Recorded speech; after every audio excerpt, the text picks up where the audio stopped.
প্রতিষ্ঠা হয়েছে welfare board, আপনারা আমাদের সাথে এসেছেন, আপনাদের কমিটি তৈরি হয়েছে।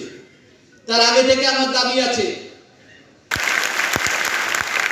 এনবিএফ পুরাতন বাহিনী, সেই বাহিনীর অনেক ফাইল আমি চাইলেও 4 থেকে 5 লাখ করতে গিয়ে কল্যাণী থেকে ফাইল টেনে টেনে লালবাজারে আনতে আমাদের 1 বছর লাগে। আপনাদের ছুটি ছাড়া যেতে, ওখানে পৌঁছাতে আপনাদের সিসিএল পেতে আপনাদের আলাদা করে আবার একটা মেমো করতে হয়। তাহলে আপনারা সিসিএল পায় না, কখন মেমো হয়? যখন ছুটি শেষ হওয়ার আগে। এনবিএফ বাহিনীর ফাইল এক ছাতার তলায় এনে হোম ডিপার্টমেন্ট থেকে মাননীয় মুখ্যমন্ত্রীর যে ডিপার্টমেন্ট, সেই মুখ্যমন্ত্রী ডিপার্টমেন্টে আগে আনতে হবে। যেদিন আমরা এনবিএফ কে মুখ্যমন্ত্রী ডিপার্টমেন্ট স্বরাষ্ট্র দপ্তরের আন্ডারে আনতে পারবো, সেই দিন আপনাদের যে দাবি দাওয়াগুলো আছে সেগুলো জাস্টিফিকেশন হবে। যেদিন প্রথম ওয়েলফেয়ার কমিটি তৈরি হয়েছিল, তার আগে যে নিচুতলার পুলিশ কর্মচারীদের জন্য একটা কোনো প্ল্যাটফর্ম হোক, যেই প্ল্যাটফর্মে আমরা আমাদের কথা শোনাই আমার সাথে। কিন্তু তার মানে এই নয় যে আমি আমার ব্যক্তি স্বার্থ বলবো প্রতিদিন।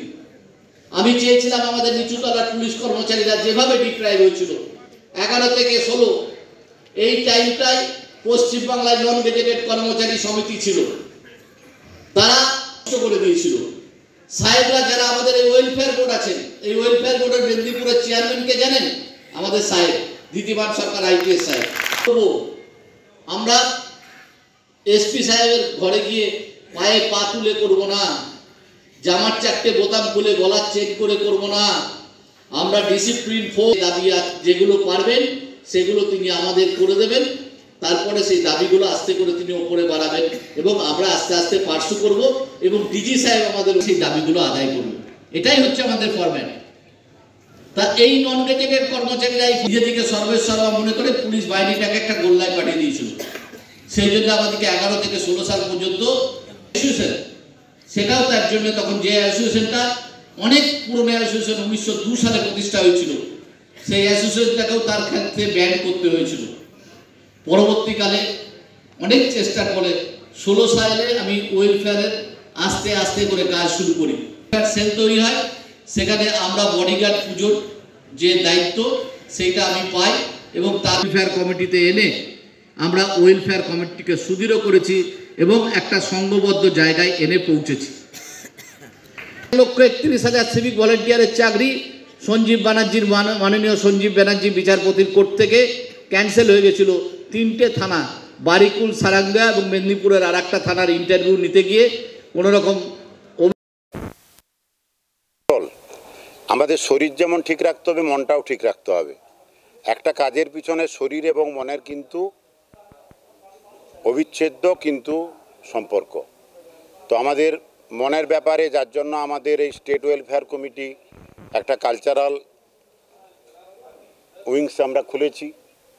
আমরা সারা পশ্চিমবঙ্গের সমস্ত জেলা পুলিশ ইউনিটে সমস্ত পুলিশ কর্মী এবং সহযোগী পুলিশ কর্মীদের স্বাস্থ্য পরীক্ষা, তাতে তার মানসিক স্বাস্থ্য, শারীরিক স্বাস্থ্য দুটোই যাতে সেখানে আমরা পর্যালোচনা করতে পারি, টেস্ট করতে পারি, তার ব্যবস্থা কিন্তু হয়েছে। এটা প্রতিনিয়ত কিন্তু হচ্ছে। আপনি একটু আগে শুনলেন এই জেলার পুলিশ সুপার সাহেব এখানে ঘোষণা করলেন আগামী 10ই ডিসেম্বর থেকে পশ্চিম মেদিনীপুরের সমস্ত পুলিশকর্মী, সহযোগী পুলিশকর্মীর শারীরিক এবং মানসিক দুটোর ক্ষেত্রেই কিন্তু গুরুত্ব দিয়ে সেটাকে পর্যালোচনা করা হবে এবং যদি সত্যি কেউ ডিপ্রেশনে যায় তাহলে সেটা থেকে তাকে কিভাবে ফিরিয়ে নিয়ে আসা যাবে তার জন্য আমাদের কাউন্সেলিং সিস্টেম আছে, চালু করেছেন এই গভর্নমেন্ট আসার পর। আমি নিজেও কিন্তু কাউন্সেলিংয়ের উপরে কিন্তু আমার ক্যালকাটা ইউনিভার্সিটি থেকে ডিগ্রি করা আছে, আমিও যতটা পারি করি, কিন্তু সেটা তো সাফিসিয়েন্ট নয় একটা মানুষের পক্ষে। তো এরকম সারা পশ্চিমবঙ্গে ব্যবস্থা আছে কাউন্সেলিংয়ের মাধ্যমে। তার থেকে বড় কথা তার সমস্যাটা কী, কেন তার ডিপ্রেশন, এর ভেতরে যাওয়ার জন্য আমরা জেলা কমিটিগুলোকেও কাজে লাগাচ্ছি। শুধু জেলা কমিটি নয়, আমরা কিন্তু প্রত্যেকটা থানা এলাকাতেও প্রত্যেকটা থানাতে আমরা কমিটি করেছি।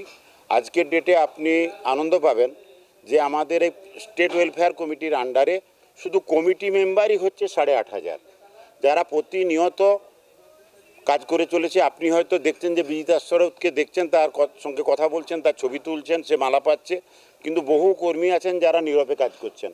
তাদেরকে নামও জানে না, তাদের কেউ সঙ্গে কেউ চেনেও না, তারা ফুলের মালা পায় না, তাদের ছবি তোলা হয় না। তারা কেশিয়াড়িতে কাজ করছে, কেউ দার্জিলিংয়ে কাজ করছে, কেউ বান্দোয়ানে কাজ করছে, কেউ সুন্দরবনে কাজ করছে। তারা প্রতিনিয়ত কিন্তু গোপনে থেকে তাদের প্রকাশ নেই, তারা কাজ করে চলেছে এই পুলিশ বাহিনীর জন্য। এই সংগঠনে আত্মপ্রকাশ কবে করবে? 2020 সালের 26শে আগস্ট। ঠিক আছে, থ্যাংক ইউ। ঠিক আছে।